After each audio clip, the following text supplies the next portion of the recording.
Ke informasi yang pertama, emiten pengelola gerai Pizza Hut PT Sari Melati Kencana Tbk atau PZZA mencatatkan lonjakan kerugian yang signifikan sepanjang 2023 dengan mencetak rugi 96,22 miliar rupiah. Angka itu membengkak 310,23% dibandingkan periode yang sama tahun 2022. Berdasarkan laporan keuangan, lonjakan kerugian ini diakibatkan oleh isu boikot produk Pizza Hut karena dianggap terafiliasi dengan Israel. Penurunan penjualan sebesar 1,9% secara tahunan menjadi 3,54 triliun rupiah pada 2023 juga menjadi sebab melemahnya kinerja keuangan perusahaan. Selain tertekan oleh penjualan, laba bersih pizza kian tertekan usai perusahaan mencatat beban bunga dan keuangan 59,3 miliar rupiah. Angka ini naik 38,78% dibanding periode yang sama tahun sebelumnya.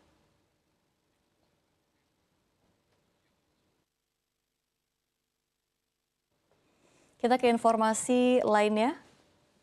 Menteri Pertahanan yang juga Presiden terpilih Indonesia Prabowo Subianto menerima panggilan telepon Dewa Perang Amerika Serikat, yaitu Menteri Pertahanan Lloyd Austin pada Rabu ini.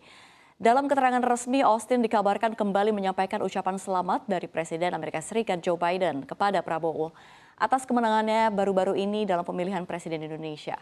Mereka berdua pun membahas isu-isu keamanan regional dan juga global. Austin juga berterima kasih kepada Prabowo atas bantuan kemanusiaan Indonesia yang baru-baru ini yang diterjunkan di Gaza. Ia menekankan peran penting Indonesia sebagai pemimpin terkait isu-isu global.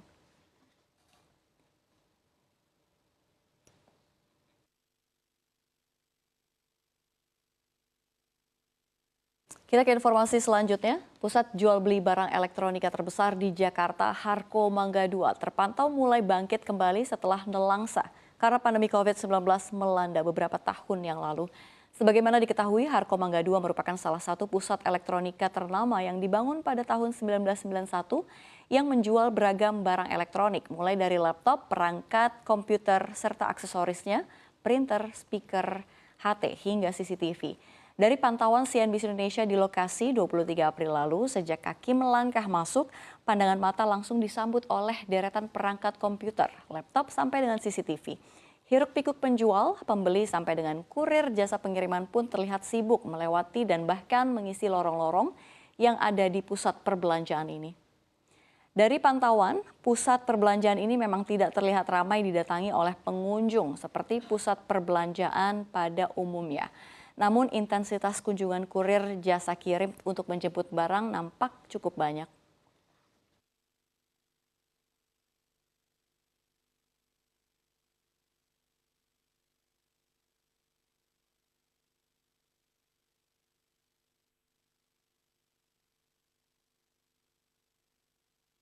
Kita ke informasi yang terakhir, Komisi Pemberantasan Korupsi atau KPK akan memanggil pihak keluarga mantan Menteri Pertanian Syahrul Yassin Limpo.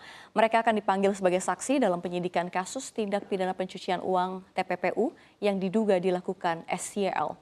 Juru bicara KPK Ali Fikri mengatakan pemanggilan ini juga dilakukan setelah sejumlah kesaksian di persidangan menyebut pihak keluarga SYL turut menikmati hasil korupsi. Sebelumnya, dugaan aliran uang korupsi di Kementan kepada keluarga terungkap dalam proses persidangan kasus korupsi dengan terdakwa SYL di Pengadilan Tindak Pidana Korupsi Jakarta. Ketika bersaksi di persidangan, mantan Kepala Subbagian Rumah Tangga Biro Umum dan Pendapatan Kementan, Isnar Widodo mengatakan kementeriannya selalu mengeluarkan uang bulanan untuk istri SYL, yaitu Ayun Sri Harahap. Isnar mengatakan uang bulanan itu diberikan dalam kurun waktu 2020-2021. Jumlah uang bulanan tersebut sebesar 25 hingga 30 juta rupiah.